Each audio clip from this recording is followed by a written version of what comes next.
My brother-in-law told me to change my dress before anyone else saw me in it. I was standing in the hallway of my in-laws' house holding a pie when Gavin stepped in front of me and said I couldn't walk into Thanksgiving dinner wearing that. It was a dark green wrap dress. Same one I wore to my office holiday party last year. My husband told me I looked great in it 20 minutes earlier. But Gavin took one look and said his parents' home wasn't that kind of place. Gavin's been living with my in-laws for about a year and a half since his wife Rhea left him. She filed for divorce after he spent their entire marriage telling her what she could wear, where she could go, and who she could talk to. She moved to Seattle, started a photography business, and never looked back. He moved into the guest room above his parents' garage and started acting like the household dress code enforcer. It started small. At his mom's birthday brunch, he said my skirt was a lot. At a 4th of July barbecue, he told me my shorts were too short. At his niece's baptism, he whispered to my husband that my blouse was distracting. Every time my husband said the same thing. He's going through it. Just ignore him, his mom said. He's fragile right now. Don't make waves, so I didn't. I swallowed it every time because I thought being patient was the right thing to do. Thanksgiving dinner, 12 people around the table. Turkeys carved. Gavin's sitting diagonal from me. We're halfway through the meal when he puts down his knife, looks across the table, and says, I still think you should have changed. That neckline isn't appropriate for a family dinner. Everything stops. His mom freezes with her glass halfway to her mouth. My sister-in-law Tess stares at her plate. My father-in-law clears his throat but says nothing. 12 people are now looking at my chest because Gavin pointed them there. He crosses his arms and leans back, satisfied, like he just said what everyone was too polite to say.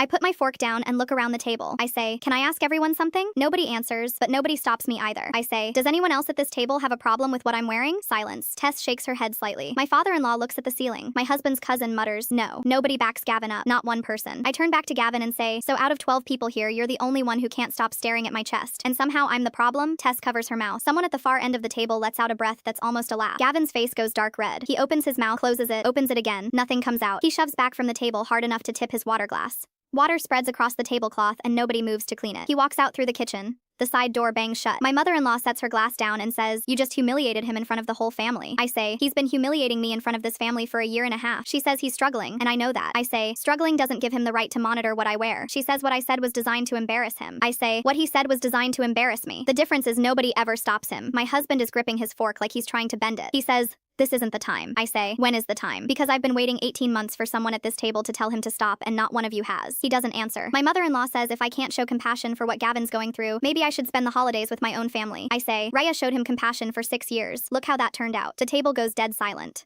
She stands up, picks up her plate, and walks into the kitchen without a word. I sit there for 30 seconds before I grab my coat and walk out to the car. My husband comes out 15 minutes later. Doesn't say a word the whole drive. At home, he says, I ruined Thanksgiving, that Gavin's barely functioning, and I tore him apart for no reason. I say Gavin tore into me first, and nobody said a word. He says it's not the same thing. I say, how is it not the same thing? He grabs a blanket from the closet and goes to the living room. His mom texted the next morning, said I owe Gavin an apology, and I need to think about whether I want to be part of this family. I texted back that I've been thinking about that since the first time he told me what to wear and nobody stopped him. She never replied. It's been 5 days. My husband's still on the couch.